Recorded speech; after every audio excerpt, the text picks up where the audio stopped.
June 22, 1941. The silence along the western border of the Soviet Union shattered. The night sky over Belarus turned white as thousands of artillery guns fired in unison. German soldiers watched from their trenches as the horizon pulsed with light. A sunrise made of fire. Operation Barbarossa had begun. The largest invasion in human history. 3 million men, 3,500 tanks, and nearly 3,000 aircraft surged eastward in a single, unstoppable wave. For months, Hitler's generals had promised him a short war. They would smash the Red Army in 8 weeks, take Moscow by September, and destroy communism before the winter snows. Their confidence was absolute. After all, they had done the impossible before. Poland crushed in weeks, France humiliated in days, Britain driven to the sea. To the German officer corps, the campaign in the East was not a gamble. It was destiny. As the first light rose over the border, columns of Panzer III and Panzer IV tanks rolled forward, engines humming like a well-tuned orchestra of steel. Dust rose behind them, turning dawn into haze. Officers stood proudly atop their machines, binoculars glinting, convinced they were witnessing the next great triumph of German engineering. In their path lay an enemy they did not respect. The Soviet Union, vast, disorganized, and, in their eyes, primitive. The intelligence reports seemed to confirm it. The Red Army was poorly led, its soldiers untrained, its equipment obsolete. German propaganda painted the Soviet arsenal as a museum of rusting tractors and laughable toy tanks cobbled together by peasants in factories without roofs. Even within the panzer divisions, there was open mockery. One lieutenant was recorded joking that the Russians probably build their tanks from farm scrap. Another sneered that a single German shell could split one open like a tin can. That morning, as the invasion began, that arrogance filled the air as thick as the smoke of gunpowder. The first Soviet defenses crumbled almost instantly. Outposts along the Bug and Niemen rivers vanished under the fury of the Blitzkrieg. Luftwaffe bombers swept low, tearing up airfields and rail lines. Entire Soviet squadrons burned on the ground before they could take off. German tanks raced east at breathtaking speed, sometimes 50 kilometers a day, cutting through stunned. Infantry who barely knew a war had started. Prisoners poured in by the tens of thousands, hands raised, faces blank. German officers laughed as they inspected captured Soviet vehicles, lumbering T-26s and BT-7s, fragile and outdated. It seemed the stereotypes were true. The Soviet Union was indeed a land of backward machines and terrified soldiers. The road to Moscow appeared wide open, but among the chaos of victory, strange reports began to filter through. A company near Brest claimed their anti-tank guns had been destroyed by a new type of enemy vehicle, one that shrugged off every shell they fired. A reconnaissance unit in Ukraine wrote that a green, sloped armored tank had crushed an entire convoy and disappeared into the forest. At first, nobody believed it. German officers joked again. Another Soviet exaggeration, they said. No one in Berlin imagined the Red Army could produce something truly dangerous. And yet, on the front lines, soldiers were beginning to whisper about a phantom machine, a tank that seemed to defy everything they knew about warfare. By late June, the Blitzkrieg had spread across an 1,800-mile front. In the north, Army Group North drove toward Leningrad. In the center, Guderian's panzers roared toward Minsk and Smolensk. In the south, Kleist's tanks swept through the Ukraine like a scythe through wheat. Everywhere, victory appeared absolute, until the panzers met resistance not from men, but from machines at Dubno, near the Ukrainian border. German armored columns advanced confidently into open terrain, ideal tank country. Suddenly, from beyond the tree line, came a low, guttural roar. Out of the smoke rolled a formation of unfamiliar tanks, broad-shouldered, Their armor sloped like an axe head, tracks wide and heavy. German gunners fired immediately. Shells struck and bounced. The crews stared in disbelief as their rounds ricocheted harmlessly off the angled steel. One after another, German anti-tank guns fired, only to watch the same futile result. Then came the return fire. A thunderous crack, and a German panzer exploded into flames. Another followed.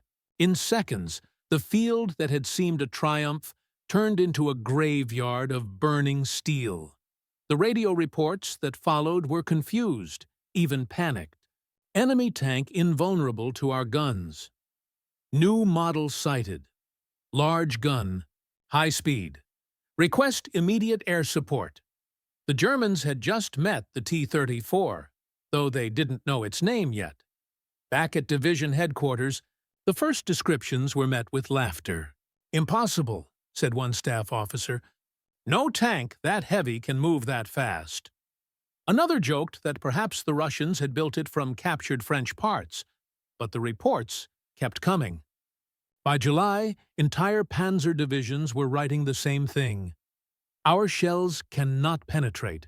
Our tanks cannot match their speed. Our men are afraid." The shock was spreading. From the trenches to the generals' maps. The invincible Blitzkrieg had found its first obstacle, and it was a machine they had once dismissed as a peasant's toy. That summer, German confidence would begin to crack, one shattered tank at a time. The arrogance of the early days, the laughter, the certainty, would soon give way to disbelief, then fear. Because deep in the factories of the Soviet Union, far from Berlin's eyes, a quiet revolution had already begun, and its name was the T-34. In the summer of 1941, the Wehrmacht believed it was unstoppable. Europe had fallen before it like a series of dominoes. Poland in 5 weeks, France in 6. From the beaches of Dunkirk to the plains of Yugoslavia, the Blitzkrieg had become legend. It was more than a strategy. It was a faith. The Germans called it Bewegungskrieg, war of movement, a perfect marriage of speed, precision, and terror. Every tank, every plane, every soldier was part of a mechanical symphony of destruction, and no army on earth, they believed, could match it. When Hitler turned his gaze eastward, his generals did not question him. The Soviet Union, they said, would be a house of cards. Its soldiers were brave, but poorly trained. Its generals, paralyzed by Stalin's purges. Its weapons, crude, heavy, unreliable. The Red Army, one general sneered, was a colossus with feet of clay. For the German officer corps, the coming campaign was not a test. It was an opportunity to prove the superiority of German arms and German intellect once and for all. The early days of the invasion seemed to confirm everything they believed. Columns of Soviet tanks were destroyed on the roads, their turrets blown off, their hatches melted shut. German aircraft hunted retreating columns like wolves among sheep. Tens of thousands of prisoners marched west in endless lines, their faces hollow, their uniforms torn. From the air, the Eastern Front looked like a moving scar. Smoke, dust, and fire stretching from horizon to horizon. Berlin rejoiced. Nazi propaganda filmed captured Soviet tanks and paraded them through occupied towns. The footage played in cinemas with triumphant captions, "The Soviet toy army crushed by German technology." In those first weeks, it was easy to believe the myth. The panzers seemed invincible, their advance effortless. The officers toasted to victory before Christmas. Moscow would fall, they said, and the war would be over before the snows came. But on the front lines, something didn't fit the script. Here and there, small reports arrived, fragments at first, of something new. Tanks that didn't burn when hit. Machines that crossed terrain where even trucks bogged down. Vehicles that outpaced panzers over mud and fields. At first, these were dismissed as battlefield exaggerations. But as the weeks went on, the same strange stories repeated. A tank with thick, sloped armor. A gun that could destroy any German vehicle from a kilometer away. A diesel engine that refused to freeze or stall. The soldiers who fought these machines spoke of them with a mix of awe and frustration. They couldn't kill them. They couldn't outrun them. And they couldn't understand how a backward country could build something so advanced. The German intelligence service refused to believe it. In their minds, such a machine could not exist. Soviet industry was chaotic, they said. Soviet engineers were uneducated. Soviet metal inferior. They had underestimated not only a tank, but an entire civilization's ability to adapt. Behind the lines, Hitler himself dismissed the reports. In a conference at the Wolf's Lair, he told his generals, "The Russians have only quantity, not quality. They flood the field with junk." His confidence was unshaken, a dangerous blindness shared by his entire officer corps. The Wehrmacht's engineers, however, were beginning to worry. At field workshops near Minsk and Smolensk, damaged examples of this new Soviet tank were examined for the first time. What they found shocked them. The armor was not just thick, it was sloped, designed to deflect shells rather than absorb them. The tracks were wide, allowing it to move over mud and snow where German tanks sank. Its gun, the 76.2mm F-34, was powerful enough to punch through German armor from nearly any angle. Even its engine was revolutionary, a diesel V12 that consumed less fuel and didn't ignite as easily as gasoline engines. The reports went back to Berlin, but the disbelief remained. To the generals, this was an anomaly, a fluke. No peasant nation, as they saw it, could mass-produce such a machine.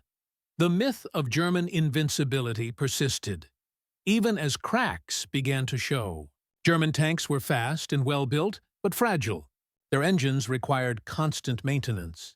Their transmissions broke under pressure, and their narrow tracks made them slaves to weather. When the rains came, they turned into stranded steel beasts, mired in mud, while Soviet vehicles kept moving. The Blitzkrieg, it turned out, was designed for Europe's paved roads, not Russia's endless wilderness. Still, Hitler pressed on. Every victory, no matter how hollow, reinforced his illusion. He told Goebbels, "The Russian is finished. They will beg for peace before the year's end." But the reality on the ground was different. For the first time, German tank crews were afraid, not of soldiers, but of machines. They began calling the new tank the Ghost or the Beast. One sergeant wrote in his diary, "We shoot and the shells bounce. It's as if it mocks us." The laughter of June had turned to silence by August. And yet, the T-34 was still a mystery. No one in Germany understood where it had come from, how many existed, or who had built it. But its presence was undeniable. Entire regiments were being stalled by a handful of these tanks.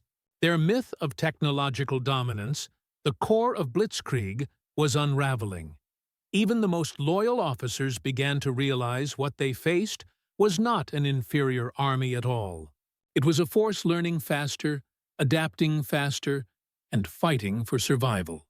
The Germans had come to destroy a nation they thought was broken. Instead, they had awakened a machine and a people that refused to die. The myth of invincibility had carried them to the gates of Russia. But it would not carry them back. For in the months ahead, the very pride that made them unstoppable would lead them into the cold, into the mud, and into the jaws of a tank that would rewrite the rules of war. The Wehrmacht had built its empire on speed. The T-34 was about to teach them the meaning of endurance. The first time German tank crews saw a T-34, they thought it was a mistake. It was late June 1941, near the Ukrainian town of Dubno. For days, the panzers had swept across open farmland, destroying everything in their path. Soviet resistance was scattered, confused, and hopelessly outmatched. The Germans moved with the arrogance of victors, confident that nothing could stop them. The sun hung low that evening when a forward panzer platoon rolled across a wheat field toward a small village. The fields shimmered gold in the light, peaceful, almost serene. Then the first shell landed. It hit a Panzer III square on the turret. The explosion lifted the tank off its tracks, flipping it into the air. Before the crew could react, another shell tore through the second tank in line. The Germans slammed their hatches shut, frantically scanning the horizon. Through the smoke, they saw it. A strange shape, darker than the field behind it. A tank unlike any they had seen before. Its turret low, its sides angled, its silhouette like a crouching animal ready to pounce. It wasn't elegant like a Panzer, nor bulky like a French char. It looked almost crude. Welded plates, thick mud-caked tracks, a cannon jutting like a spear. Then it moved. And it moved fast. The German gunner fired. The shell struck the Soviet tank's front plate and bounced. Another shot, same result. The crew shouted in disbelief. "A prowler!" Ricochet. The Russian machine turned its turret and fired once. The German tank burst into flames. Within minutes, what began as an easy advance turned into a slaughter. 5 German tanks destroyed, then 8, then 12. The survivors retreated into the trees, stunned.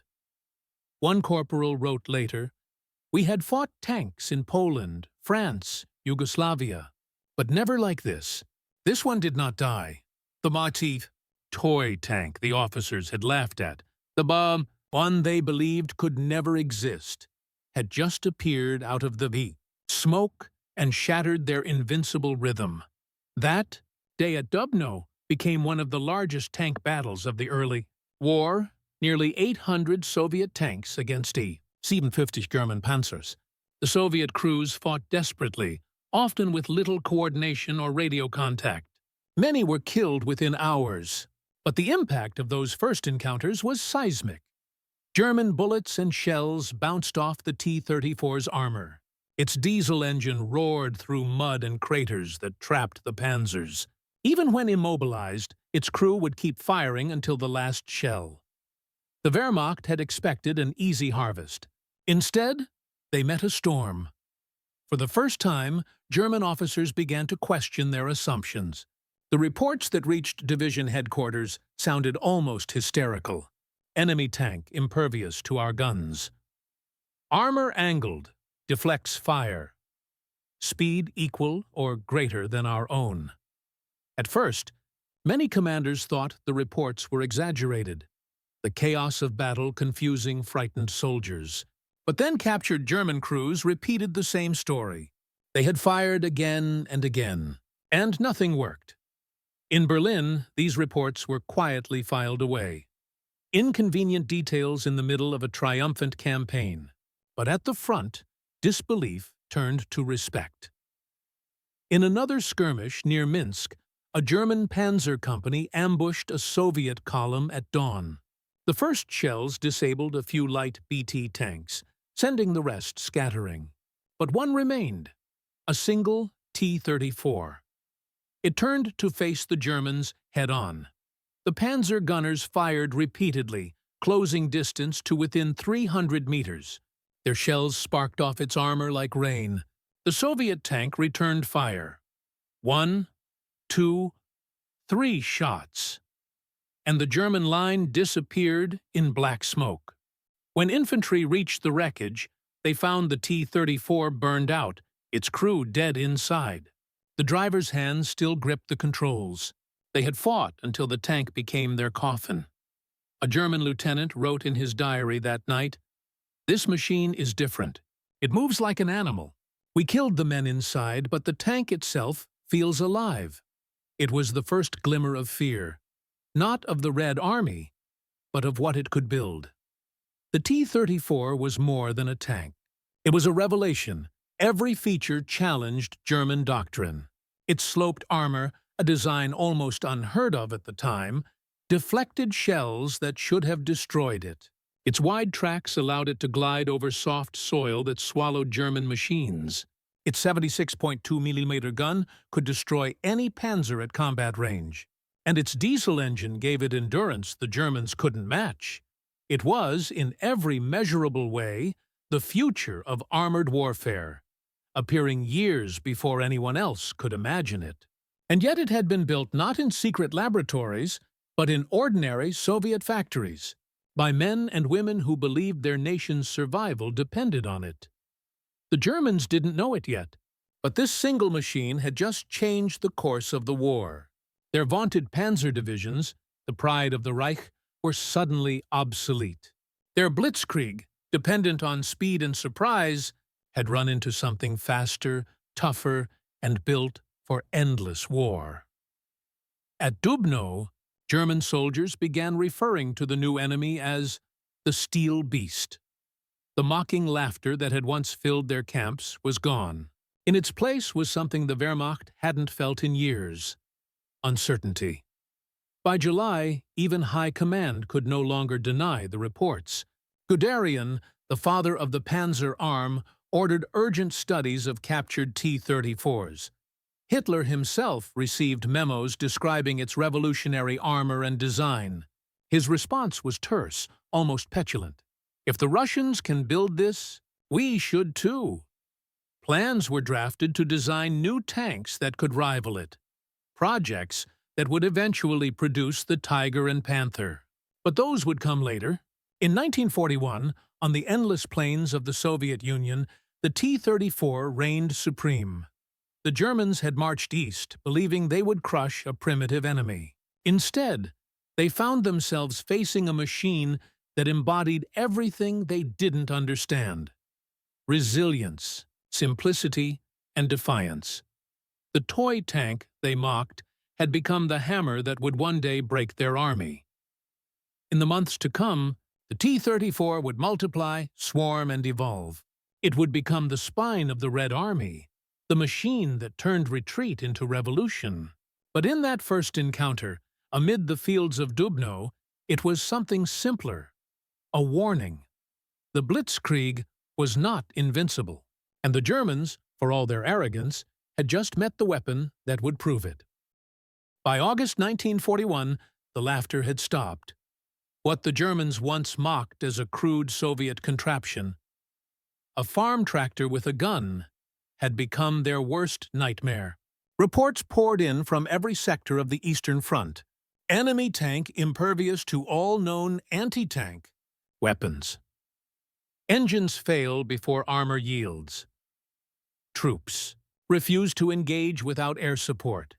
The toy tank had a name now, the T-34, and it was rewriting the laws of war.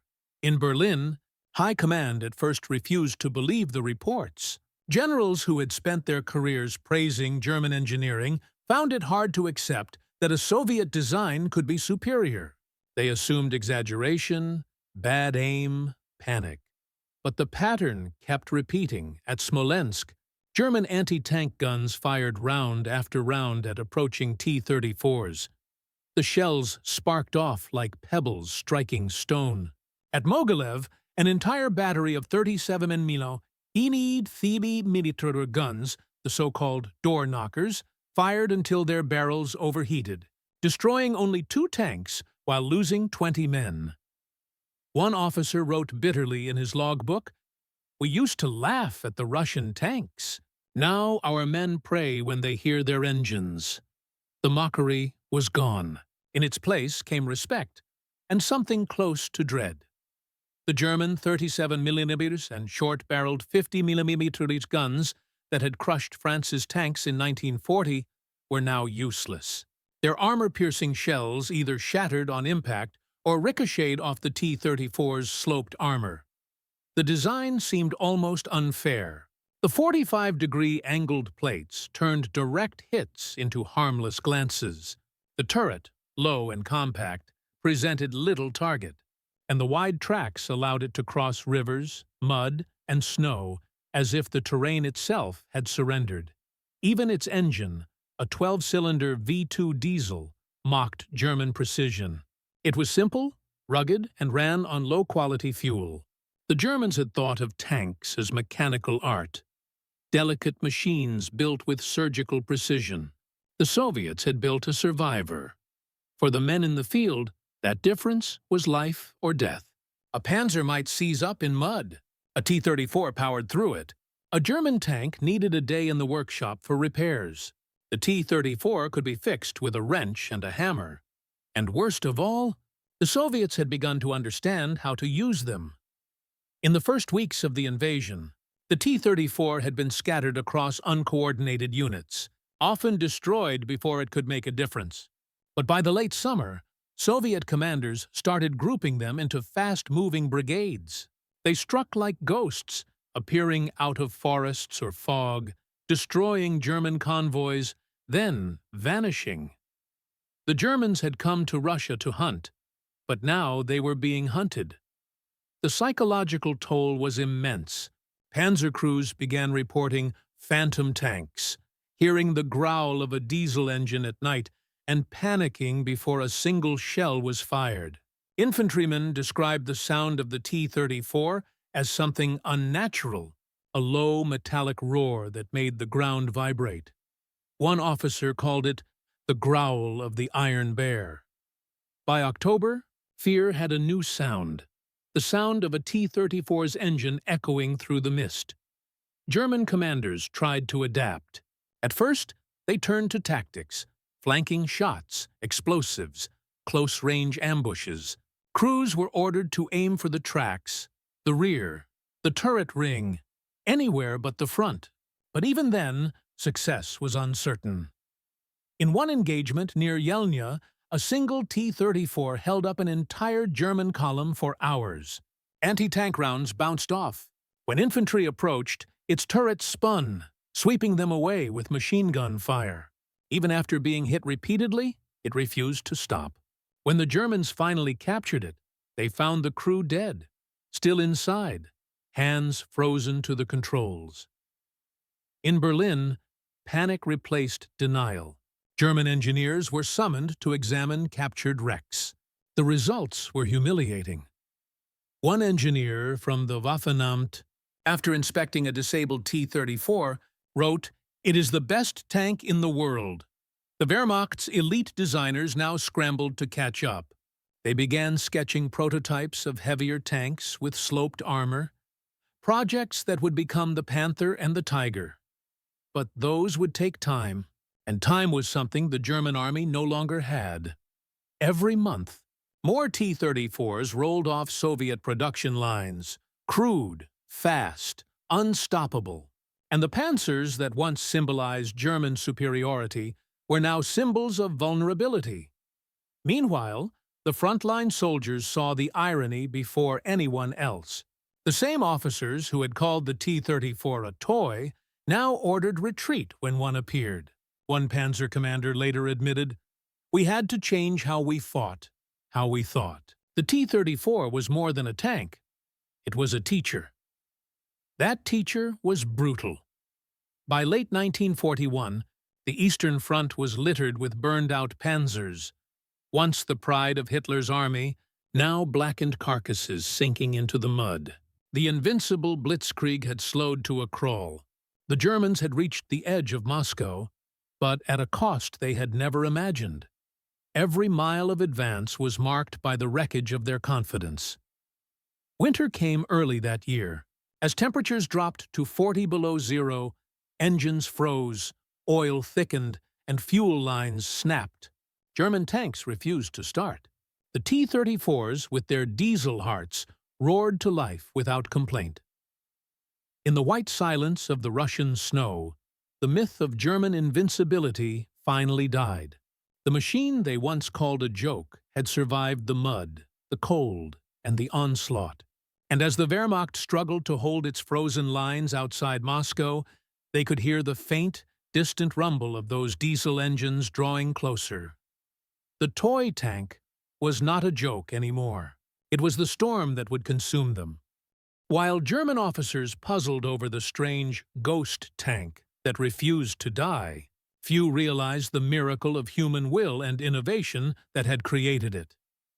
The story of the T-34 did not begin in 1941. It began years earlier, in the cold industrial heart of the Soviet Union, where engineers worked under threat, hunger, and fear, and still managed to build a masterpiece. Kharkov. 1937, the Kharkov locomotive factory was not a glamorous place. It reeked of oil and coal smoke. Steel dust clung to the air like fog. Yet within those gray walls, a team of young engineers led by Mikhail Ilyich Koshkin was about to redefine modern warfare.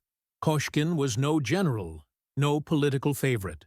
He was a quiet, sharp-eyed designer, part dreamer, part engineer. His mission from the People's Commissariat of Defense was simple on paper, suicidal in practice. Build a tank fast enough to outrun the enemy and strong enough to survive him. At the time, the Red Army's armored forces were a mess. Light BT series tanks, fast but paper-thin, and heavy tanks too slow to maneuver. Koshkin wanted something new, a balance of speed, protection, and firepower, an impossible trinity that no one had yet achieved. Koshkin believed the tank of the future must be built not for parades, but for the reality of the Russian battlefield, mud, snow, and endless distance. He stripped the BT design to its bones, reshaping it with sloped armor to deflect shells rather than absorb them.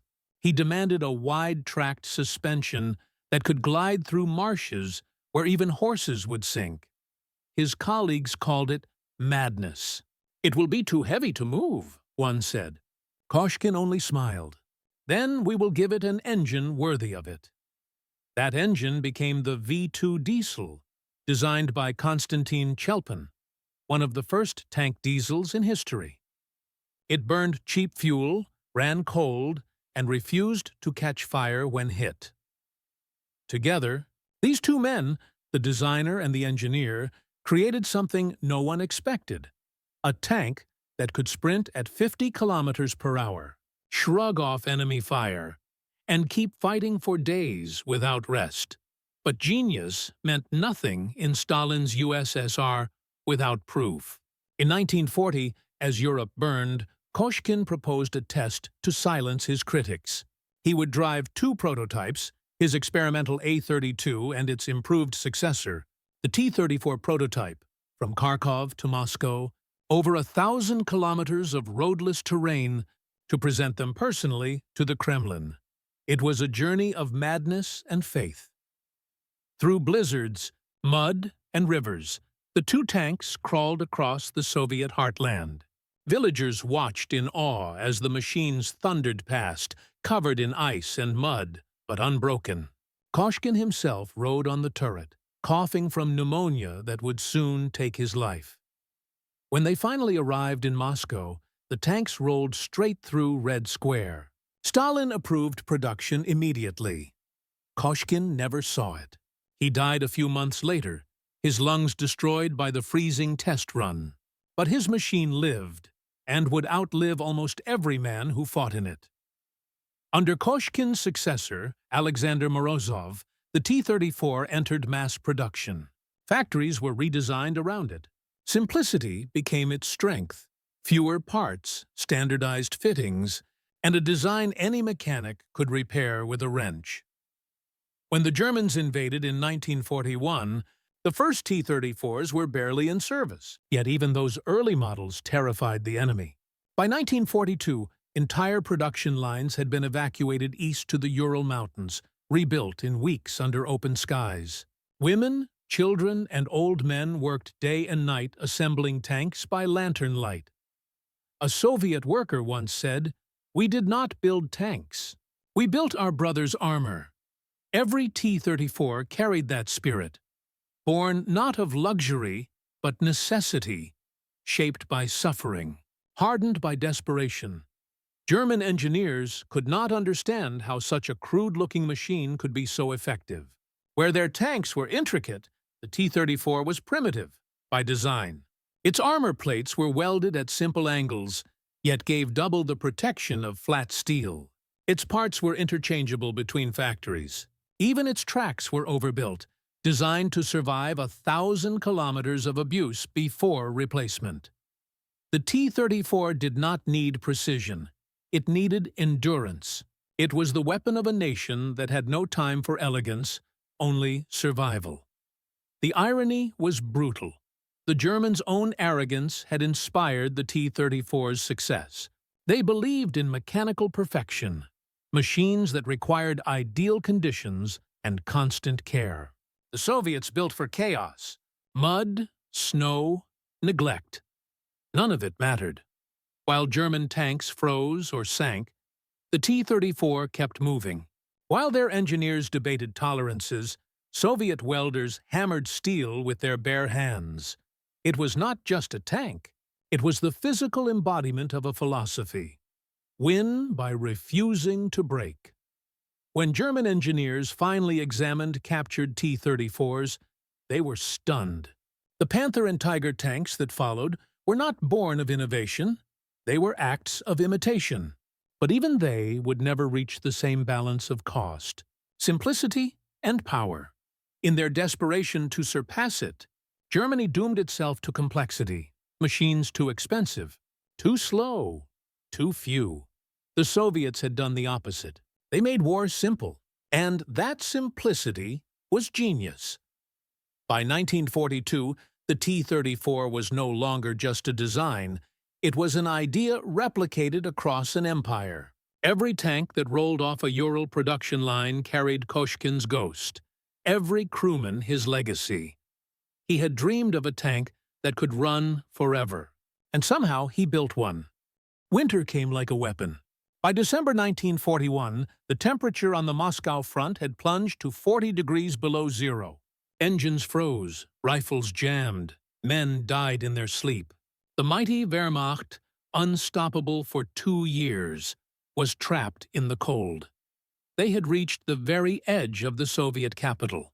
German officers could see the distant glow of Moscow's fires on the horizon. They believed one last push would end the war. Instead, it marked the moment everything changed. The road to Moscow had drained the German army of its strength. The supply lines were hundreds of miles long. Fuel and ammunition ran out faster than it could be delivered. Panzers broke down, their tracks locked solid with ice. Men tried to light fires under their engines to thaw them. Many tanks simply exploded.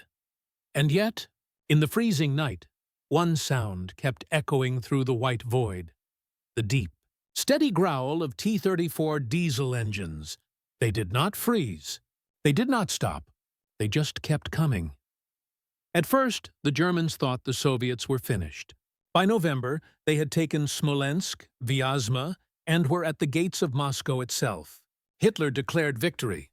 He ordered his officers to prepare winter quarters in the city once it fell. But in the Kremlin, Stalin was preparing something else. He ordered a massive counteroffensive. The Red Army was battered but not broken, and at its core was a new armored army built around the T-34. When the offensive began on December 5th, it caught the Germans completely unprepared. Blizzard swept across the front.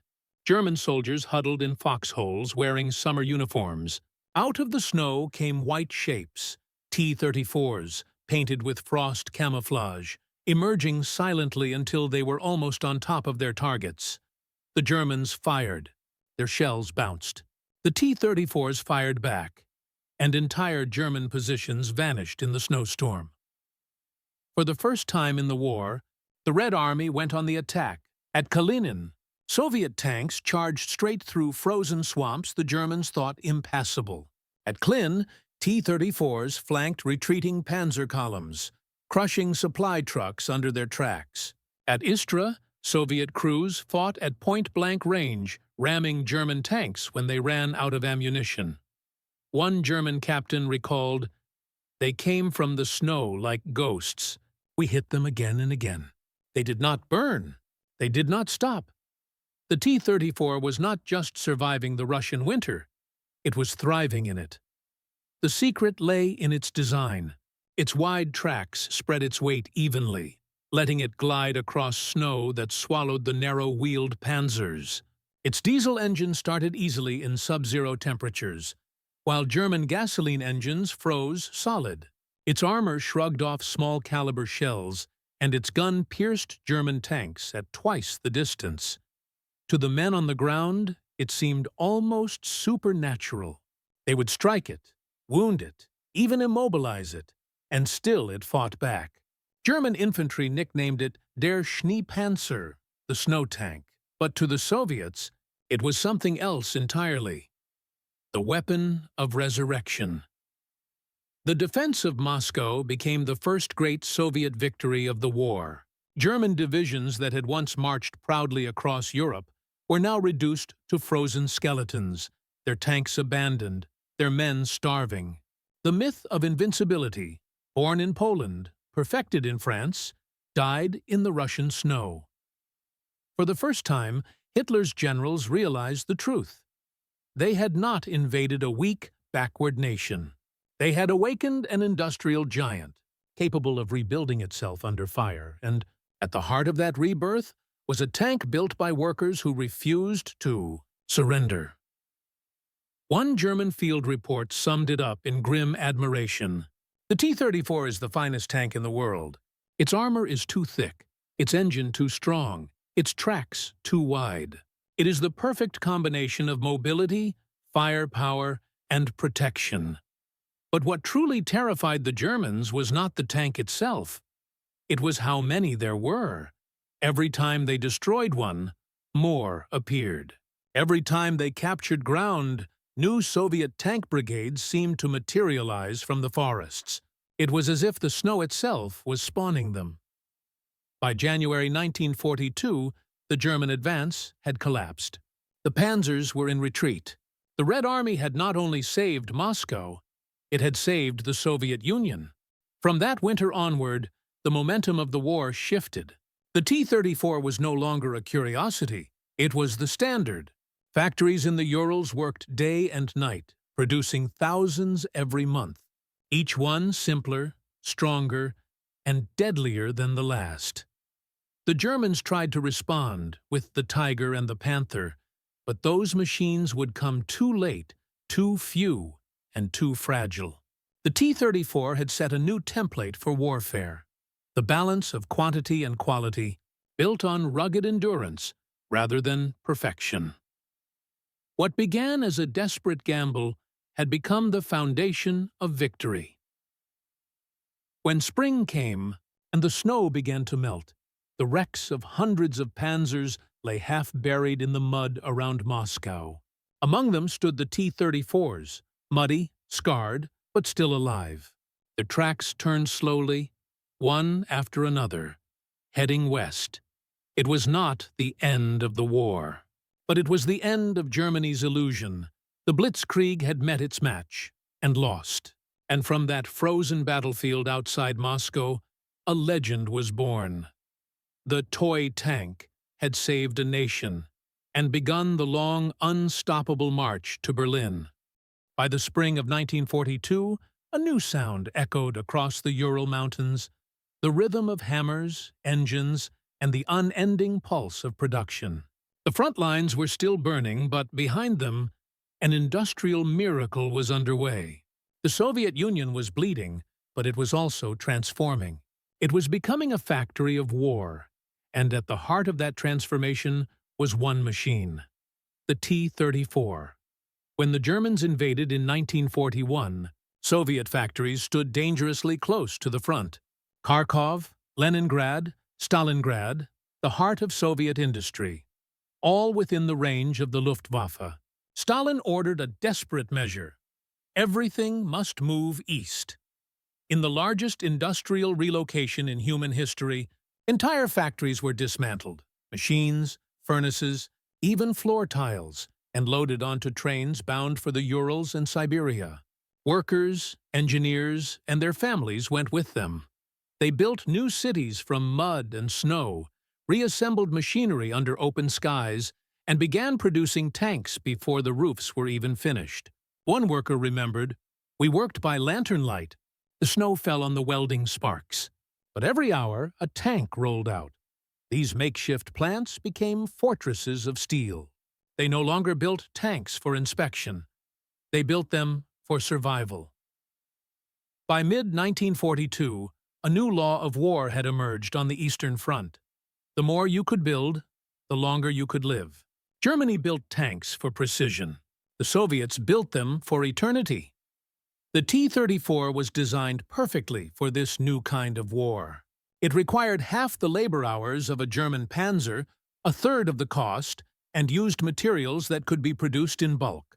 Every nut, every weld, every plate was simplified. It was war reduced to its essence: brutal efficiency. Soviet assembly lines began to produce T-34s faster than the Germans could destroy them. At first, 200 a month, then 500. By 1943, 1,200 T-34s were leaving the factories every month.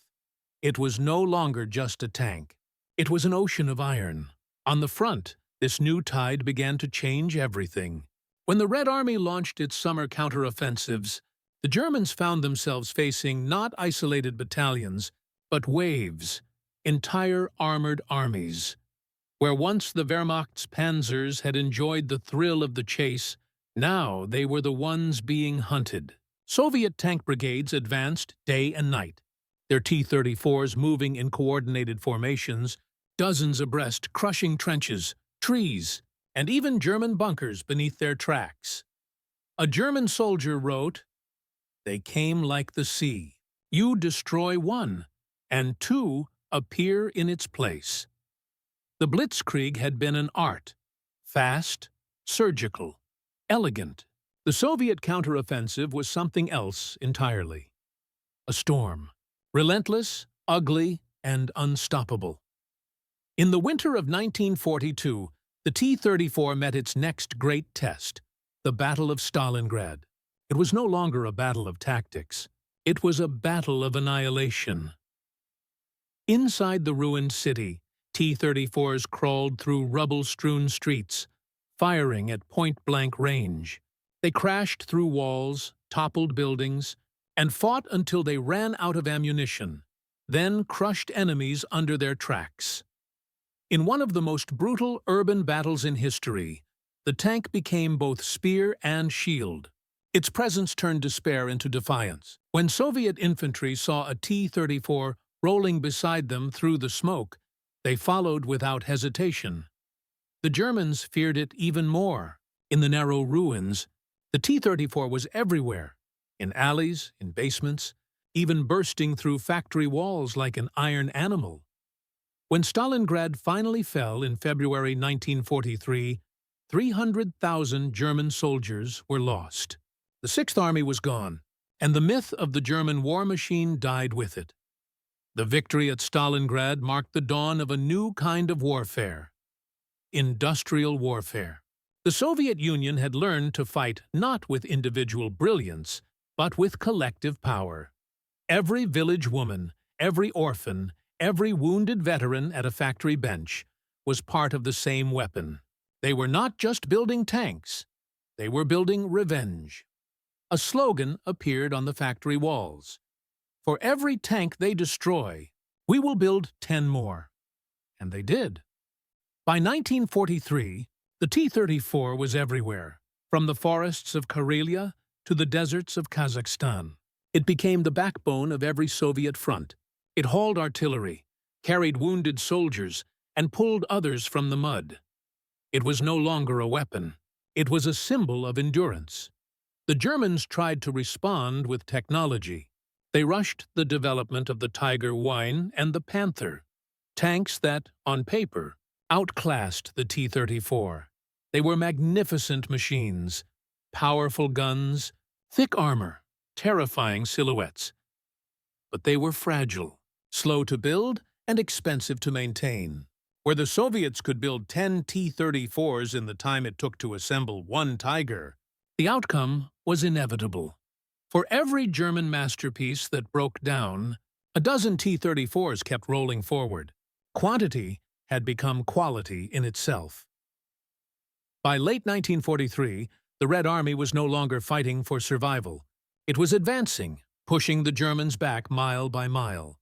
T-34s crossed the Volga, the Don, and the Dnieper, their steel hulls reflecting the fire of burning cities behind them.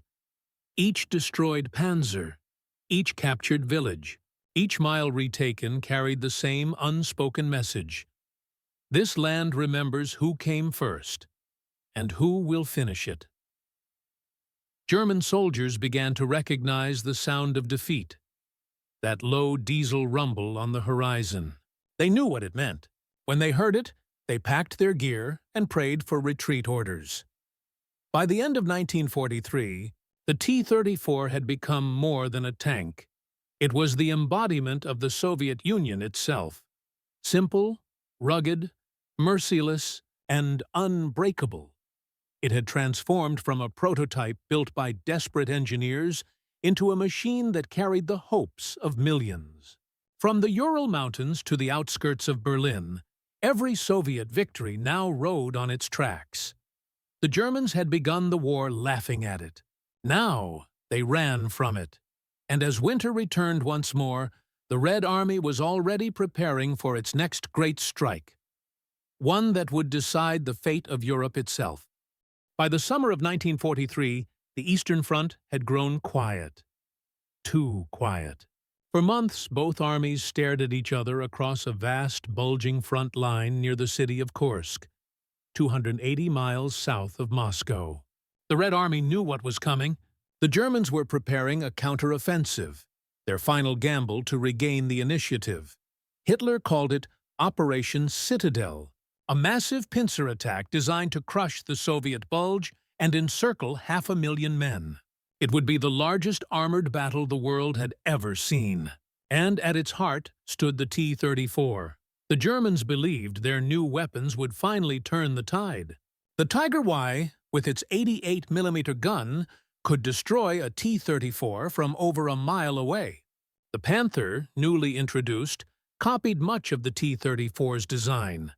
Sloped armor, wide tracks, low profile, but added a deadly long-barreled cannon.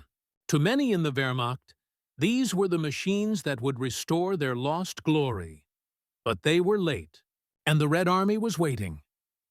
Thanks to intercepted communications and partisan intelligence, the Soviets knew nearly every detail of the German plan. Instead of attacking, they dug in. Miles of trenches, barbed wire, and minefields turned the countryside into a fortress.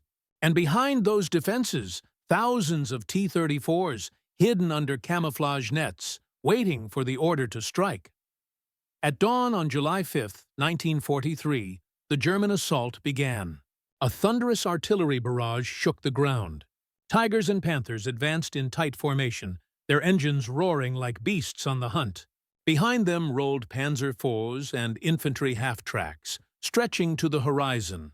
But as they moved forward, the earth erupted beneath them. The Soviets had laid nearly 1,000,000 mines. The German offensive slowed to a crawl.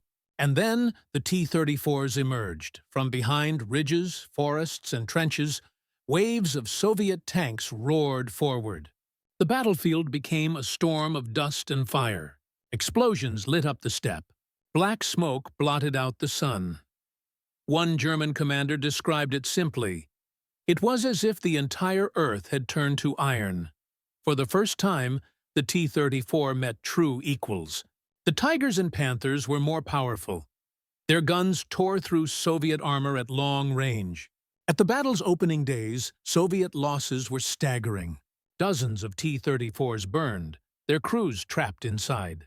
But they did not retreat. The Soviets adapted. They swarmed the enemy. For every Tiger that fired, 3 T-34s charged it. Some flanking, others drawing fire so their comrades could strike from the side. In the chaos of battle, numerical superiority began to matter more than perfection. A Soviet tank commander later said, "The Tiger was a lion, but the T-34 was a pack of wolves." The wolves were winning.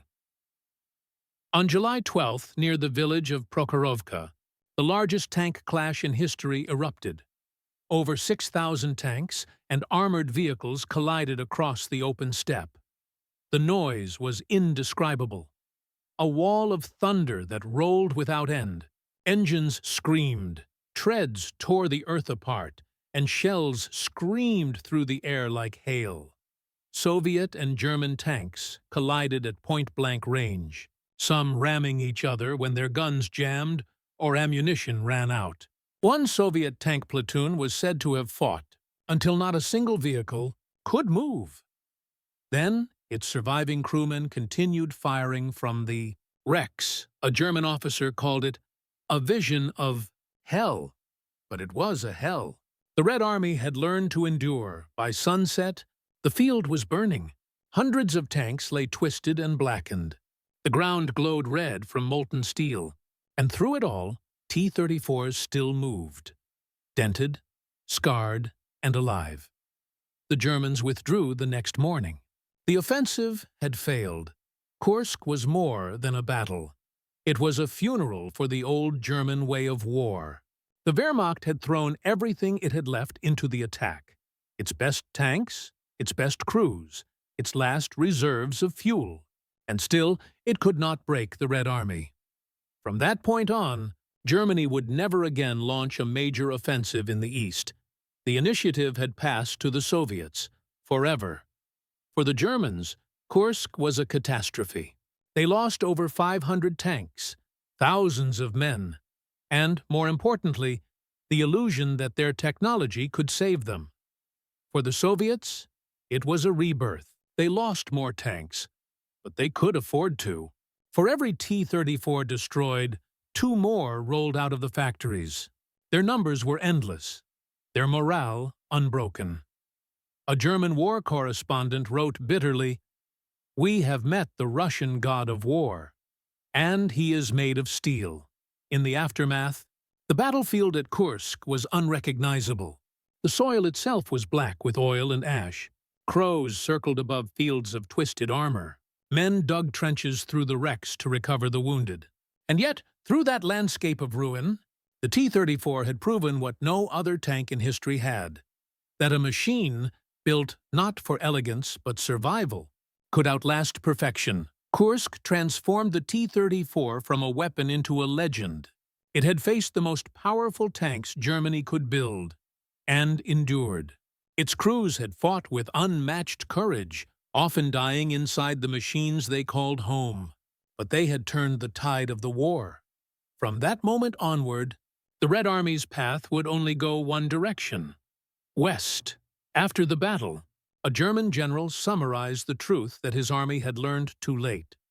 "We have not been defeated by better men, but by a better system. The Russians have found the balance between machine and man." The T-34 was that balance, the perfect union of simplicity and power, of mass and mobility. Its victory at Kursk was not just a Soviet triumph. It was a revolution in modern warfare. The age of lightning war was over. The age of attrition, of endurance, of steel had begun. By the time the smoke cleared, the Germans were retreating, their precious tigers bogged down in the mud. The Soviets advanced, leaving behind a wasteland of burned metal and frozen dreams. Kursk marked the moment the world shifted. And from that day onward, the diesel heart of the T-34 would beat all the way to Berlin. When the smoke of Kursk finally cleared, the steppe was silent. The charred hulks of thousands of tanks lay twisted across the fields, German and Soviet alike, a graveyard of steel. But among them, the T-34 stood different. Many were scarred, pockmarked, even limping on damaged tracks, yet still running. Like the people who built them, they refused to stop. The war had changed, and so had the Red Army. By 1944, the T-34 was no longer just a weapon. It had become the beating heart of a nation at war. Every T-34 carried 5 souls inside, 5 men bound by steel, fire, and trust. A commander, a gunner, a loader, a driver, and a radio operator. Each role meant life or death, not just for themselves, but for the others. They were brothers, not by blood, but by survival. The space inside the T-34 was barely larger than a small car. It was hot in summer, freezing in winter, deafening always. When the cannon fired, the blast shook their bones. When the tank was hit, sparks and smoke filled the air. There was nowhere to run, nowhere to hide. You fought or you burned. And yet, The crews loved their machines. They gave them names: Avenger, Motherland, Katusha, for Moscow, for Koshkin. They painted slogans across their turrets, scrawled in chalk or white paint. "To Berlin! Death to the fascist!" For my brother, it wasn't vanity. It was identity. The T-34 wasn't just a tool. It was home, fortress, and grave in one. The war had taken millions of men, so the factories turned to women. Across the Urals and Siberia, women replaced engineers, welders, and machinists. Teenagers carried steel plates twice their weight. Widows stood over furnaces for 16-hour shifts. They didn't build tanks for glory. They built them to bring their loved ones home. A female worker at the Chelyabinsk tractor plant recalled, "We worked until we collapsed. We never saw the front, but our sons fought inside those tanks. Each bolt was a prayer." Chelyabinsk became known as Tankograd, the city of tanks. There, under constant snow and exhaustion, tens of thousands of women forged the armor that would shield the nation. Their hands shaped the future. Rough, cracked, bleeding, but unstoppable. Every T-34 that rolled west carried their fingerprints. To outsiders, the T-34 was a simple tank. To those inside, it was a living thing. Loud, temperamental, but loyal. The engine roared like a beast, filling the cabin with the smell of oil and diesel. Communication was done through knocks, shouts, and hand signals. When the cannon fired, the recoil slammed through their bodies. The gunner would feel the vibration through his spine. The loader's hands blistered from the heat of the shells. The commander watched through his periscope, praying he'd see the enemy before the enemy saw him. They slept on its hull, cooked food over its engine heat, and sometimes buried their dead beside its tracks. In time, they stopped seeing it as a machine. They began calling it our brother. The German soldiers feared the T-34 for its power. The Soviet soldiers revered it for its reliability. It gave them something to believe in, a constant presence in a war where everything else could vanish overnight. When morale broke, the sight of a T-34 crawling through mud was enough to steady a retreat. Its diesel rumble was a promise. You are not alone. For infantrymen on the ground, it was the protector. For tank crews inside, it was fate. A Soviet gunner later wrote, "We spoke to it before battle. We thanked it after. When one was destroyed, we mourned it like a comrade." That was no exaggeration. In a war of unimaginable loss, the T-34 gave millions of soldiers a symbol that endured when men and cities did not. The Soviet Union called it the Great Patriotic War, and for the first time, every citizen, soldier, worker, child, fought as one organism. The T-34 was the embodiment of that unity. It belonged to everyone, to the engineer who welded its armor, to the farmer who grew the food that fed its crew, to the woman who wrote her husband's name on its hull before it left the factory. Each tank carried a story, a family's hope, a village's sacrifice, a nation's defiance. When the Red Army advanced west, Soviet civilians lined the roads, cheering as the columns passed.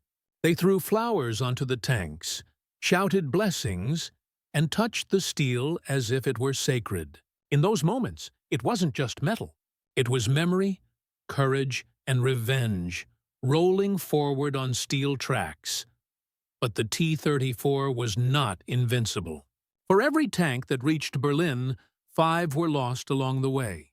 Crews rarely survived more than a few weeks in combat. The life expectancy of a T-34 crewman in 1943 was 10 days. When a tank was hit, the diesel fuel sometimes ignited. The interior became an inferno. Many crews fought with the hatches open, knowing escape was impossible if the ammunition cooked off.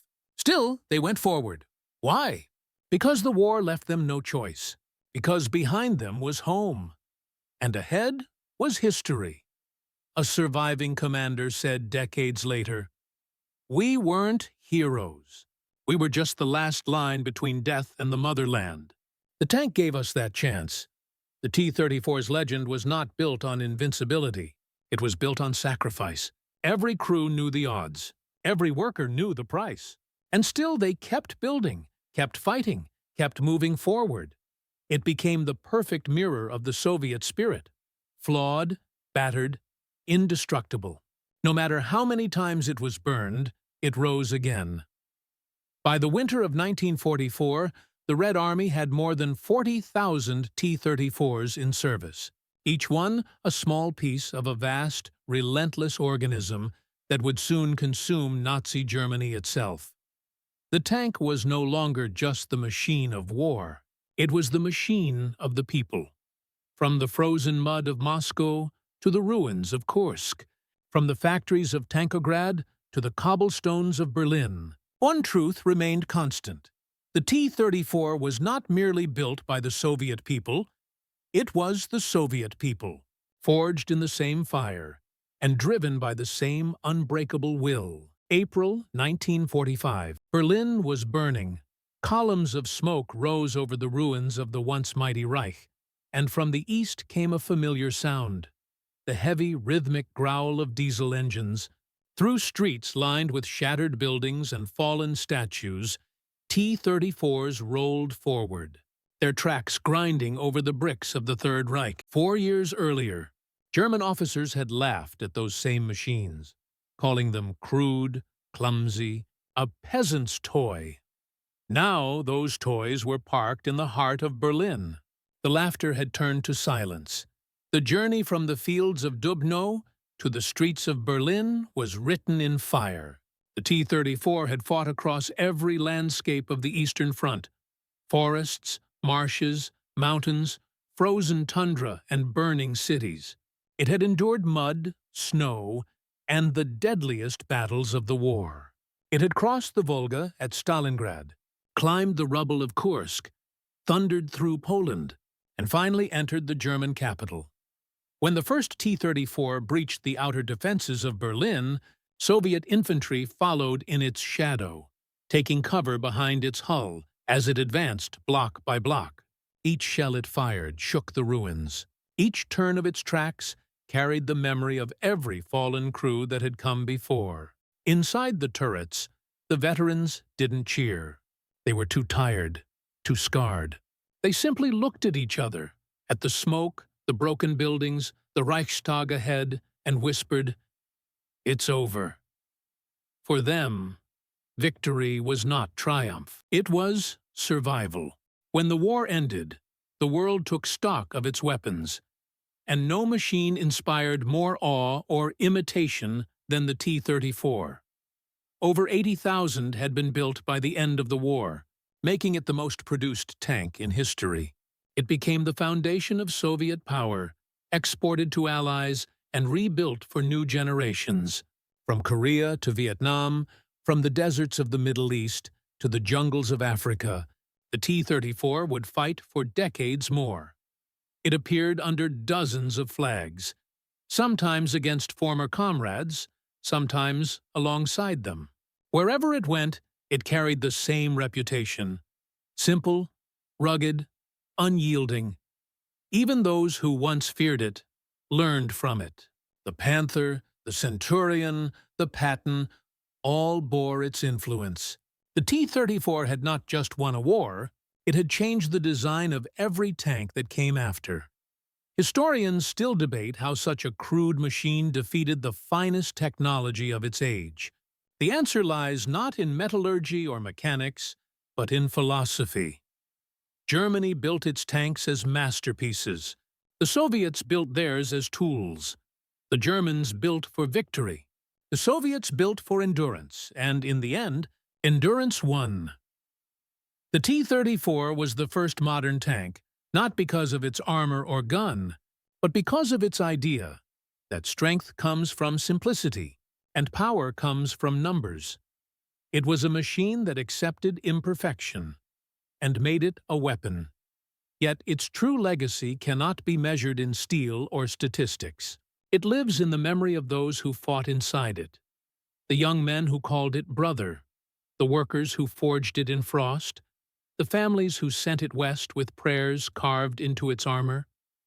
Many never came home. But the T-34 carried them further than they could have dreamed. Every victory of the Red Army, every liberated city, every flag raised, bore the mark of its tracks. When the war ended, thousands of T-34s stood silent across Europe, their guns pointed toward the horizon. Some were melted down, some were paraded through cities as symbols of victory, and some were left where they had fallen, rusting monuments to a generation that refused to surrender. Even now, those relics stand in fields and memorial parks from Minsk to Budapest, their paint faded, their steel scarred. Children climb on them without knowing that their grandparents once lived, or died, inside them. The war is gone, but the memory of its machine remains. When the Germans first encountered the T-34 in 1941, they called it a toy, an unrefined, primitive creation of peasants. They could not imagine that such a thing would outlast their empire. 4 years later, as the T-34s rolled through the ruins of Berlin, that toy had become the most feared and respected tank in the world. It had survived everything: winter, fire, exhaustion, and the arrogance of those who mocked it. It had carried the Soviet people from despair to victory. In every sense that mattered, the T-34 was the Soviet Union, rough, resilient, and utterly unbreakable. When the guns finally fell silent in May 1945, and the soldiers of the Red Army stood victorious, they knew the truth that history would later confirm. This tank had done more than win battles. It had preserved a nation. It had given shape to hope. It had turned ordinary men and women into legends. One Soviet veteran, years later, stood beside his old tank in a museum and said quietly, "It wasn't beautiful, it wasn't comfortable, but it never let me down. That's all that mattered." Today, more than 80 years later, the sound of the T-34's diesel still echoes in parades and museums. Its silhouette still stands on memorials across Europe, a symbol not of conquest, but of endurance. It reminds the world that greatness is not born of perfection, but persistence. The Germans had their Tigers, the Americans their Shermans, the British their Churchills, but only one tank became a legend, one that began as a joke and ended as a monument. The T-34 was mocked as a toy. History remembers it as the tank that changed the world.